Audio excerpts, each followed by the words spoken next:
Hello friends, welcome to Nandini சமையல். இன்றைக்கி நம்ம பார்க்க போகிற ரெசிபி பார்த்திங்கன்னா ரொம்பவுமே சிம்பிளாக செய்யக்கூடிய காலிஃப்ளவர் சில்லி ரெசிபி தாங்க பார்க்க போகிறோம். வீடியோக்குள்ளே போகிறதுக்கு முன்னாடி நம்ம சேனல் நீங்கள் புதுசாக பார்க்குறீங்க அப்படின்னா மறக்காமல் சப்ஸ்கிரைப் பட்டன் அழுத்திடுங்க. பக்கத்தில் இருக்கிற பெல் ஐக்கானை கிளிக் பண்ணிடுங்க.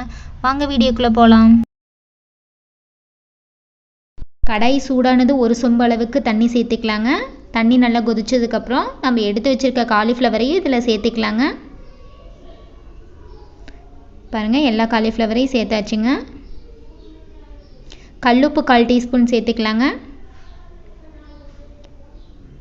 மஞ்சள் தூள் 1/4 டீஸ்பூன் சேர்த்துக்கலாங்க. ஒரு 10 நிமிஷம் பார்த்திங்க அப்படின்னா காலிஃப்ளவர் நல்லா சுடு தண்ணியில் நல்லா வேகணுங்க. தண்ணி நல்லா வடித்து எடுத்துக்கலாங்க. நார்மல் வாட்டரில் காலிஃப்ளவரை 2-3 டைம் நல்லா வாஷ் பண்ணணுங்க. கார்ன்ஃப்ளவர் மாவு 2 டீஸ்பூன், மைதா மாவு 1 டீஸ்பூன், கடலை மாவு 1 டீஸ்பூன், மிளகாய்த்தூள் 1 டீஸ்பூன்,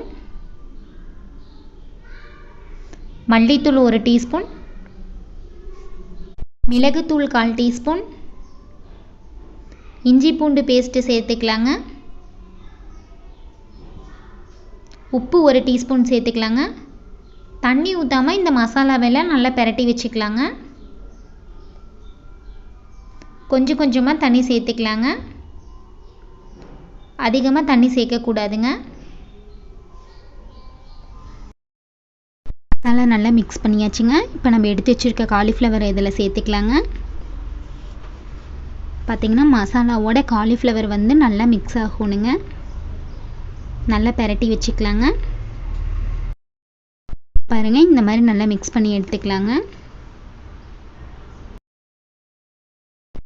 கடாய் சூடானது தேவையான அளவு எண்ணெய் சேர்த்திக்கலாங்க. இப்போ நம்ம காலிஃப்ளவர் சில்லி பொரித்து எடுத்துக்கலாங்க. பார்த்திங்கன்னா காலிஃப்ளவர் சில்லி ரொம்பவுமே சிம்பிளாக செய்யக்கூடிய ஒரு ஈவினிங் ஸ்நாக்ஸ் ரெசிபிங்க. ஒரு 5 நிமிஷம் நல்லா வேக வைக்கணுங்க. பாருங்கள், ஒன் சைடு நல்லா வெந்ததும் அடுத்த சைடு நம்ம திருப்பி போட்டுடலாங்க.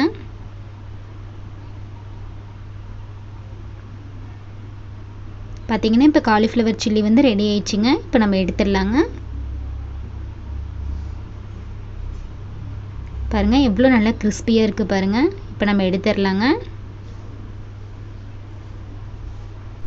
ரொம்பவுமே சிம்பிளாக செய்யக்கூடிய காலிஃப்ளவர் சில்லி ரெசிபி ரெடி ஆயிடுச்சுங்க. இந்த ரெசிபியை நீங்களும் செஞ்சு பாருங்கள். செஞ்சு பார்த்துட்டு கமெண்டில் எப்படி இருக்குதுன்னு சொல்லுங்கள். தேங்க்யூ.